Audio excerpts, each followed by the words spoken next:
सभी को नमस्कार। प्यारे बच्चों, मैं डॉक्टर संजय शर्मा, प्रधानाचार्य Shri KSD inter college Mahavan Mathura, आज आपको कक्षा 10 संस्कृत पद्य पीयूषम के सूक्ति सुधा पाठ के कुछ श्लोक पढ़ा रहा हूँ। ध्यान से सुनेंगे। भाषासु मुख्या मधुरा दिव्या गिर्वाण भारती, तस्माद्धि काव्यम मधुरम तस्मादपि सुभाषितम। अर्थात भाषाओं में मुख्य यानी कि प्रमुख और मधुर यानी कि मीठी मधुर गुण युक्त, दिव्य यानी अलौकिक, गिरवाण भारती। गिरवाण भारती किसको कहते हैं? जो देवताओं की भाषा होती है उसको गिरवाण भारती कहते हैं। तो यहाँ पर देवताओं की भाषा कौन सी है? संस्कृत। इसलिए भाषाओं में मुख्य यानी प्रमुख और मधुर देवताओं की भाषा संस्कृत है, और उस संस्कृत में भी काव्य सबसे मधुर हैं, यानी कि काव्य पढ़ने में बहुत मज़ा आता है। और उस काव्य में भी सुभाषित, सुभाषित कहते हैं जो अच्छी बातें हैं, सुंदर बातें हैं, जो ज्ञानवर्धक बातें हैं, वो सुंदर बातें या ज्ञानवर्धक बातें सबसे मधुर हैं। यानी कि हम कह सकते हैं कि भाषाओं में मुख्य और मधुर दिव्य गिरवाण भारती है, और गिरवाण भारती यानी देवताओं की भाषा, और उसमें से भी काव्य सबसे अच्छे हैं, और उनमें भी सुभाषित सबसे ज्ञानवर्धक और सबसे अच्छे हैं। एक अन्य श्लोक देखेंगे। पृथिव्यां त्रीणि रत्नानि जलमन्नं सुभाषितं, मूढ़ै पाषाणखण्डेषु रत्न संज्ञा विधीयते। अर्थात पृथ्वी पर तीन ही रत्न, विद्वानों ने तीन ही रत्न माने हैं। वो तीन रत्न कौन कौन से हैं? पहला जल, दूसरा अन्न, और तीसरा सुभाषित यानी कि अच्छी बातें, सुंदर बातें। इन तीन चीज़ों को ही विद्वानों ने रत्न संज्ञा दी है, यानी कि इनको रत्न माना है।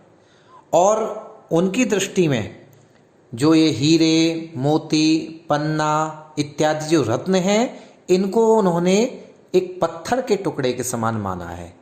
क्यों माना है पत्थर के टुकड़े के समान? क्योंकि जिस प्रकार से पत्थर का टुकड़ा हमारे कोई काम का नहीं है, उसी प्रकार से ये जो हीरे, मोती, उन विद्वानों की दृष्टि में ये सब व्यर्थ हैं। उनकी दृष्टि में केवल तीन ही रत्न हैं। वो तीन रत्न जैसे कि पहले बताए थे, जल, अन्न और सुभाषित। यानी इन तीन रत्नों के बिना व्यक्ति जीवन यापन नहीं कर सकता। उसे अपना जीवन यापन करने के लिए तीन रत्नों की आवश्यकता होती है। वो तीन रत्न जल, अन्न और सुभाषित यानी सुंदर बातें। ये तीन बातें ही उनकी दृष्टि में रत्न हैं, ऐसा विद्वानों का कहना है। एक अन्य बहुत ही सुंदर उदाहरण देखेंगे।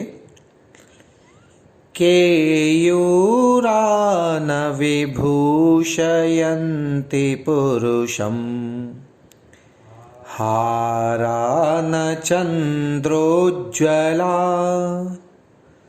न स्नानं न विलेपनं न कुसुमं, नालङ्कृता मूर्धजा, वाणिका समलङ्करोति पुरुषं, या संस्कृता धार्यते, क्षीयन्ते खलु भूषणानि सततं, वाग्भूषणं भूषणं वाग्भूषणम भूषणम।